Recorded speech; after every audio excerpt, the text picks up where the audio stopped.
Hi, this is Jonathan Rosenhead, the Jerusalem psychotherapist. This week's Torah and Psychology post of Parashat Teitze is titled "The Captive Woman and Cognitive Dissonance." So, to understand what is the relationship between cognitive dissonance and the psukim of Eshet Yifat Torah, the captive woman, let's first try to understand what is cognitive dissonance. So, cognitive dissonance is this psychological tension that a person experiences when there is an inconsistency between their attitudes and beliefs and their behavior. For example, if a person has a value and a belief of being healthy, and they understand that it is important to be healthy, but they don't exercise, they eat unhealthy food, they smoke, they don't diet, all these different behaviors is in contrast and in conflict to their value of being healthy and living a healthy life. And we see this in many different ways in our life. There are many different examples where we can see that a person will experience this internal tension and discomfort of cognitive dissonance. And really, it's a reflection of the human condition, that we are not machines, we are people, and sometimes our beliefs and attitudes are challenged, and we live, in a sense, an inconsistent life. That there are inconsistencies because we can't always live a balanced life. That different situations and contexts will challenge our beliefs, and we will engage in different actions and behaviors, and sometimes we will even hold, for example, two conflicting beliefs at the same time, two conflicting, contrasting attitudes at the same time, which will lead to a sense of tension. This is because we are human. And I think the psukim of the Eshet Yifat Torah, which ostensibly are very puzzling, and it's difficult to understand the psukim of Eshet Yifat Torah, but it's the Torah's recognition of the human condition. It's the Torah's recognition of cognitive dissonance, that we live sometimes an inconsistent life, and the process of cognitive dissonance is our attempt, in a sense, to reduce this conflict, to reduce this internal psychological tension, in order to return to a sense of balance and consistency, because the Jewish man, the Jewish soldier in the war, sees this beautiful woman, and he is attracted to her, and he wants to take her, wants to have a relationship with her. But in a sense, and the Torah is coming up with a compromise, a personal and a halachic compromise, to allow this man to take this woman. But in a sense, it should be that the soldier is not allowed. He's not allowed to have a relationship with this non-Jewish woman. As a Jewish value, we appreciate and respect and honor the value of Jewish marriage, of marrying a Jewish woman, of building a Jewish home.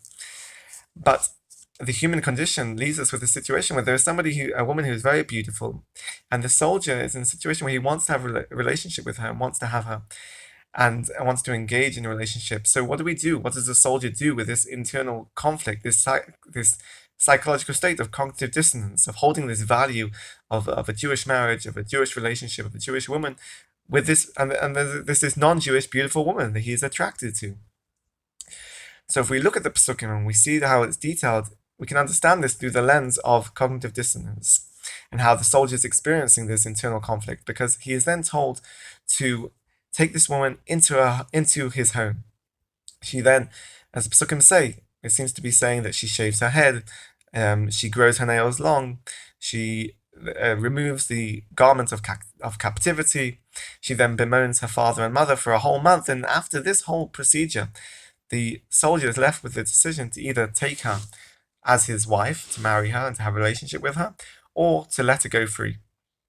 So we can view this process and the different conditions as a reflection of the cognitive dissonance and the process that the person goes through, the soldier goes through, in order to return to a sense of a level of consistency.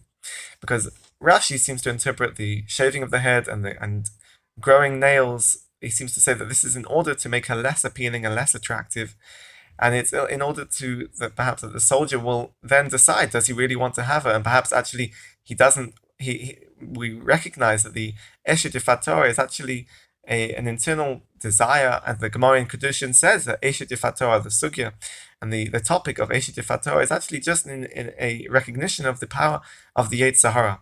As we said, it's the influence and the state of our human condition, that we have desires and we have pleasures and we have inconsistencies, and we are driven by certain situations by this inconsistency we are attracted to certain things that might be in contrast to our attitudes and beliefs.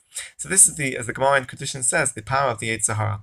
And perhaps by going through this process of her shaving her head and growing her nails, it will then allow the soldier to actually realign his beliefs and attitudes and behavior to not want to take her as a wife.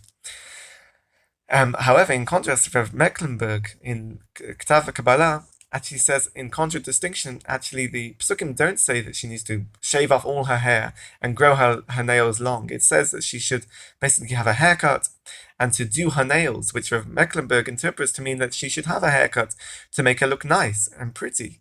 And actually she should do her nails. Doesn't mean to grow her nails long, but rather to make her nails look nice. So actually it's enhancing her appearance, her physical appearance, to make her look more appealing and attractive.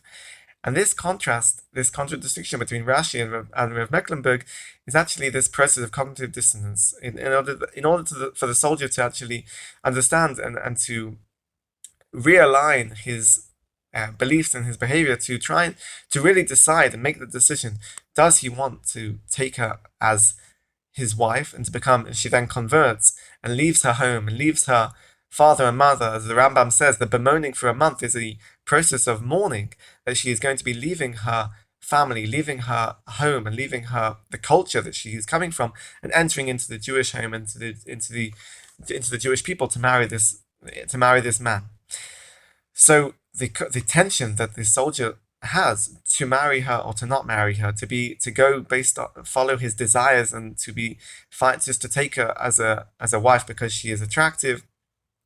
He has a whole month to really understand is it and to view it as a process of cognitive dissonance, of tension, is to make her either look less appealing or more appealing, to really understand, does he want to take her as a Jewish wife and show her respect, and that she is not a captive, she is not a slave, but rather she is going to be a Jewish woman and a Jewish wife, or to decide, no, I don't want to marry her, and I will set her free. And this is a process, the Eshet Yifat Torah, of the cognitive dissonance that the soldier experiences. Have a great Shabbos, and keep well.